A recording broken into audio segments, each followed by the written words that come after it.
Hello, this is Danielle with BUGCO Pest Control, and today we are talking about do-it-yourself pest control.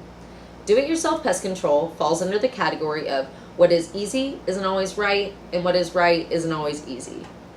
Pest control doesn't come with a one-size-fits-all answer, so when you think that you can just search the internet to find do-it-yourself project of the day, you may be right, but that does not always make it right.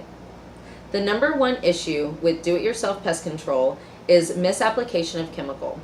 Whether it is chemical you purchased online or something you picked up from one of the big box stores, there are a few more factors that play into pest control, and we will cover some. While do-it-yourself pest control sounds like a good idea, you can overcomplicate by self-treating. Improper chemical usage can drive pests into hiding. They will find untreated areas of your home if you do not kill them on contact.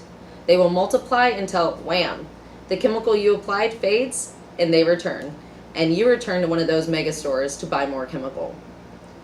For example, roaches, fleas, bed bugs, ants are all good examples of pests that go into hiding when you use a fogger. The fog does not reach the cracks and crevices that pests call home. Another example is ants. Certain ant species will break one colony into multiple colonies in your home if the wrong type of chemical is applied. Repellents and baits cannot be used interchangeably for all ant types, so ant identification is key to proper treatment. If you would like to speak to a specialist, please call the number listed below or visit our website. Thanks.